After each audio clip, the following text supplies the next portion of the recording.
오늘은 계속해서 주변국에 대한 심판 예언, 오늘 세 번째 말씀입니다. 주변국에 대한 심판 예언 세 번째.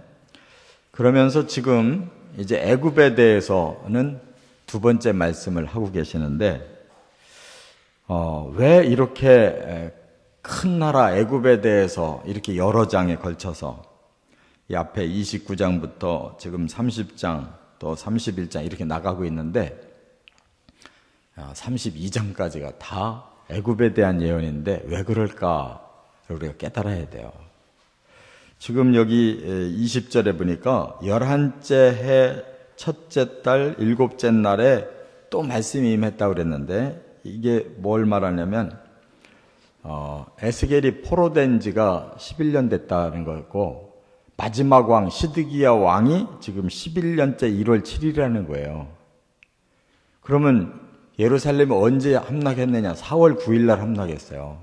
이제 3달 후면 예루살렘이 완전히 함락당해서 멸망당하는데 3달을 앞에다 놓고 왜 애굽이 이렇게 망한다고 말씀하느냐? 여전히 3달 앞에 남겨놓고도 하나님 말씀을 안 듣고 아예 항복을 하면 살아났는데 끝까지 지금 저항하는 거예요.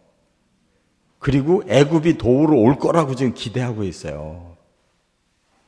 그래서 하나님이 이 예언을 발표하시는 거는 너희들이 그렇게 고대하고 도와줄 거라고 의지하고 있는 애굽이 너희들을 못 도와준다. 그리고 애굽도 망할 건데 지금 엉뚱한데 기대하지 마라. 그래서 예레미야와 에스겔을 지금 동시에 예언을 막 계속 주시면서 이 날짜를 얘기하는 거는 3개월 후면은 지금 느부갓네살이 포위하고 있는데 완전히 함락당한다는 거예요. 위에서 내려다보시는 하나님 얼마나 답답하겠어요. 3개월 후면 이들이 완전히 망하는데 시드기야 왕이 왕자들 다 앞에서 죽이는 거 보고 자기 두 눈 빠지고 쇠사슬에 묶여가지고 바벨론 끌려가서 감옥 속에서 죽을 판인데 빨리 항복만 하면 살아나는데 위에서 내려다보시는 하나님 얼마나 답답하겠냐고. 그러니까 애굽은 지금 유다보다도 훨씬 뒤에 망할 건데 이렇게 애굽도 망한다는 말을 지금 이렇게 여러 장에 말씀하는 이유는 그들 의지해봐야 소용없다는 거예요. 그들도 앞으로 망할 나라인데 바벨론에 의해서 망할 나라인데 어찌 지금 애굽이 도와줄 거라고 기대하고 이 마지막까지 미련을 떠느냐 그 말이에요. 말씀의 앞뒤를 잘 깨달으시고 우리에게 주시는 뜻이 뭔가를 꼭 받아들이시기를 바랍니다. 그래서 어제 말씀은 심판하는 이유, 그들의 교만과 신격화, 자기를 스스로 높이는 우상화 때문에 그들을 어떻게 심판할 거냐? 바벨론 통해서 아주 참화를 일으키겠다고 해요. 심판 후에는 그들은 아주 미약한 나라로 떨어질 거다.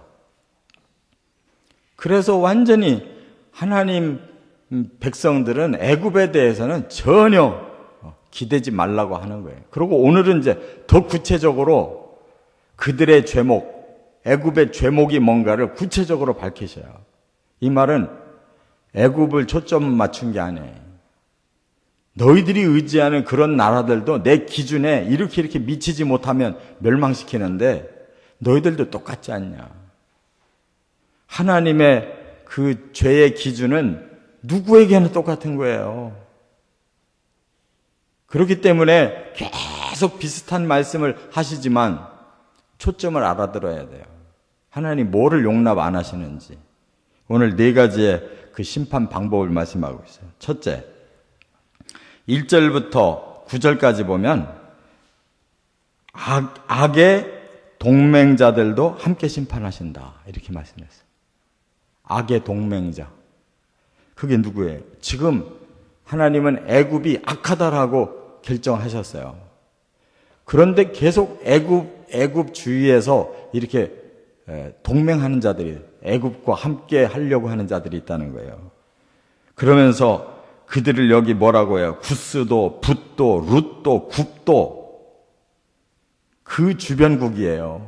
애굽의 주변국, 지금 유다까지도 거기 동맹국에 들어가서 같이 있으려고 하는 거예요. 그들을 함께 칼에 엎드러지게 하고 그들에게 황폐와 사막화를 함께 주겠다 그랬어요. 그러니까 지금 아프리카 땅을 보세요. 애굽이 완전히 그 시대의 우상이었잖아요. 그 나라에만 붙으면 도움받고 함께 잘 살고. 그런데 바로 위에 있는 유다도 그 생각을 한 거예요. 우리가 잘 살려면 애굽밖에 붙을 나라가 없다는 거예요. 그런데 하나님이 지금 유다 보고 알아들으라고 애굽의 그 악과 동맹한 나라들까지도 함께 멸망시킨다 하면서 여기 구스, 에디오피아 말하는 거예요. 붓, 리비아를 말하는 거예요. 룻, 리디아를 말하고 굽, 아람을 말하는 거예요. 이런 나라들이 애굽 편을 들어서 애굽과만 함께 붙들고 있으면 다 살 것 같은데 애굽이 악한데 그 악한 자와 동맹한 자들도 다 쓸어버린다는 거예요. 그러니까 유다는 바로 하나님의 뜻을 순종하고 애굽에서 벗어나야 된다는 거예요. 차라리 바벨론의 느부갓네살을 앞에 항복해라. 그러면 너희들의 죄를 잠깐 징벌한 후에는 다시 돌아오는 기회가 온다는 거예요. 그걸 못 깨닫고 있기 때문에 이렇게 하나님이 지금 안타깝게 말씀하는 거예요. 그 다음에 두 번째 10절부터 12절 그리고 뒤에 20절부터 26절까지는 악을 더 큰 악으로 보응하신다 이렇게 말씀했어요. 악한 자를 더 큰 악한 자를 붙여서 망하게 한대요. 이게 하나님 심판 원리라는 거예요. 그게 누구냐? 바로 바벨론의 느부갓네살이라는 거예요. 바벨론의 느부갓네살이 뭐 의로워서 그들이 강대국이 되고 그들이 애굽을 치고 그들이 유다를 치는 게 아니라는 거예요. 오히려 하나님께서 의로운 나라를 만들기 위해서 악한 자를 다른 악한 자를 더 강하게 해가지고 그들을 일단 친다는 거예요. 왜 하나님은 악한 사탄을 그대로 내버려 두실까요? 의를 위해 내버려 두시는 거예요. 그게 악의 역할이에요. 그래서 심판의 마지막이 바로 사탄의 멸망인데 그 이전까지는 계속 사탄이 하나님의 심판의 도구가 되는 거예요. 그래서 유다도 바벨론에 의해 망하고 애굽도 바벨론에 의해 망하고 그 앞에 제국을 이뤘던 아수르도 바벨론에 의해 망하는데 그럼 바벨론 얼마까지냐? 잠깐이라는 거예요. 유다가 정화되는 기간 70년. 그 후에 바로 옆에 나라 페르시아를 통해서 바벨론 완전히 기억도 없게 만들겠다고 하신 거예요. 바벨론이 가장 짧은 역사밖에는 못 있었어요. 그래서 하나님의 뜻을 알아야 된다 이 말이에요. 악한 자들과 어울리려고 할 때 더 악한 자를 통해서 때리신다는 거예요.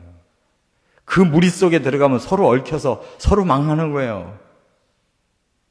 그래서 지금 하나님이 애굽도 내가 더 악한 바벨론을 보내서 그들을 칠 것이다. 그 뒤에 지금 20절부터 26절은 새롭게 제11년 1월 7일 날 하나님 계시가 다시 내려와서요. 지금 3개월 후면 유다가 함락되는데 그 3개월 전에 바벨론이 얼마나 강한 자로 애굽을 칠 건가. 바벨론을 엄청나게 강한 자로 지금 표현하시는 거예요. 그들이 애굽을 이렇게 칠 텐데 너희들은 말할 것도 없지 않냐.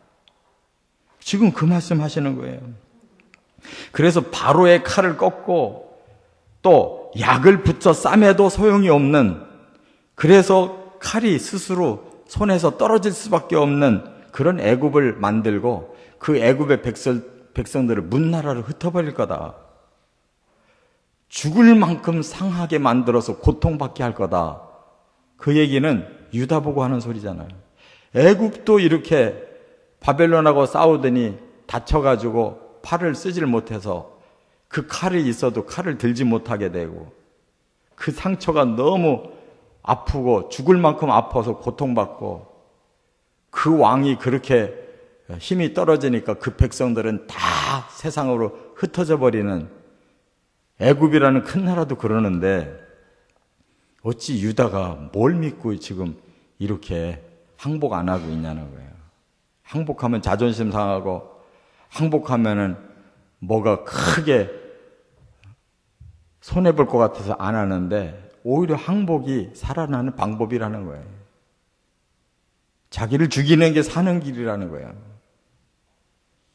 세 번째, 하나님이 더 깊은 말씀을 하셨어요. 13절부터 17절. 모든 우상을 없애신다. 이렇게 선포하셨어요. 그러면 왜 이렇게 애굽을 악하다고 하고 더 악한 자 바벨론을 통해서 왜 그를 치고 왜 그렇게 하시느냐? 결국 하나님을 대적하는 자이기 때문에 그런 거예요. 하나님 뜻을 받아들이지 않고 불순종하고 계속 어긋나니까 애굽을 치는 거라는 거예요. 그 속에 여기 뭐라고 말씀했어요? 신상들을 부수며 그들에게 두려움을 주고 황폐를 주고 불을 주고 칼을 주고 하면서 그 우상의 그 도시들을 쭉 열거해요. 높, 바드로스, 소안, 노, 신, 아웬, 비베셋 이런 도시들이 완전히 우상 도시들이거든요. 지금도 노비라는 도시 과거에 피라미신이 뭐 모든 우상 단지들이 있는 그 이름이 지금도 거기 있잖아요. 노비라는 그 도시가. 그러니까 하나님의 마음이 제일 싫은 것이 하나님 대신에 엉뚱한 다른 것을 섬기면서 이 세속화를 화려함과 타락과 명예와 권세에 빠져 있는 것을 제일 하나 싫어하는 거예요. 창조자 하나님, 주권자 하나님을 높이고 그 일을 위해서 우리가 영광 돌리는 게 우리의 목적인데 엉뚱하게 자기 영광을 위해서 엉뚱한 신을 빌어가지고 복받고 능력받고 뭐뭐 다 하겠다 이렇게 지금 다른 신에게 사로잡혀 있다는 거예요. 그래서 애굽을 악하다고 말하는 거고 그 악한 자를 돕는 자도 치고 그 악을 치기 위해 더 악한 자를 불러서 친다는 거예요 지금. 네 번째, 여기 18절 19절 교만한 권세를 그치게 하신다. 이게 최종 메시지예요. 왜 이렇게 됐느냐? 교만해서 그런 거예요. 자기를 높이기 위해서 이렇게 우상을 끌어당기고 더 악한 다른 동맹을 악한 자들끼리 자꾸 모이고 그러다가 더 악한 자에게 두들겨 맞는다는 거예요. 그래서 권세를 그치게 하겠다. 여기 뭐라고 그랬어요? 애굽의 멍에를 꺾는다. 이 멍에라는 말은 뭐예요? 소에다가 멍에를 걸치면 그렇게 힘센 자도 꼼짝 못하고 말을 듣죠. 애굽이 어떤 짓을 했느냐? 주변 국가들을 멍에를 씌워놓고 꼼짝도 못하게 조공 받아들이고 자기들은 잘 살고 이렇게 악을 저질렀단 말이에요. 그 권세, 자기들의 권세를 높이기 위해서. 내가 이제 애굽이 매었던 모든 멍에들을 내가 다 흘러버린다 그 말이에요. 또 교만한 권세를 그치게 하겠다. 권세 자리에서 끌어내린다는 거예요. 그 날이 어둡게 될 것이다. 구름이 덮일 것이다. 그들의 딸들이 포로로 끌려갈 것이다. 권세 때문에 오히려 그 자녀들이 망한다는 거예요. 이렇게 하나님 구체적으로 말씀하고 있는 이유가 뭐냐? 그 애굽보다도 바로 유다 너희들이 더 급하다는 거예요. 그들은 훨씬 뒤에 망할 건데도 이렇게 따급하게 하나님이 말씀했는데 너희들은 지금 3개월 남았다는 거예요. 그래서 제11년 1월 7일 날 하나님이 에스겔에 말씀을 주셨어요. 끝까지 안 들으니까 제11년 4월 9일 날 함락을 당해가지고 시드기야가 혼자 도망가다가 붙잡혀가지고 그 앞에서 왕자들 다 죽이고 자기 두 눈을 다 뽑히고 쇠사슬로 묶이고 바벨론까지 질질 끌고 가서 감옥에다 집어넣고 죽여버렸어요. 이게 하나님 말씀이잖아요. 너무너무 정확하게 성취가 됐잖아요. 예언한 그대로. 이 말씀이 이렇게 살아있고 이렇게 운동력이 있고 말씀이 이렇게 사실인데 어찌 우리가 이거 옛날 말이고 아무 우리랑 관계없어 이렇게 살 수 있냐고. 하나님의 말씀과 성령의 감동에 순종 안 하고 어떻게 자기 멋대로 살아서 승리할 수가 있냐고. 깨달으시 바랍니다. 우리 속에 교만이 빠져나가야 돼요. 내 속에 하나님 말고 더 사랑하는 우상이 없어져야 되는 거예요. 그렇지 않고 악으로 들어가면 더 큰 악에게 사로잡혀서 망해버리는 거예요. 저는 하나님 말씀을 이렇게 깨닫게 된 게 너무 감사해요. 모르고 그냥 넘어가면 망하는 거잖아요. 알고 우리가 함께 말씀을 나누어서 바로 서는 것이 중요하잖아요. 이 은혜를 꼭 붙잡으시기를 주의 이름으로 축원합니다.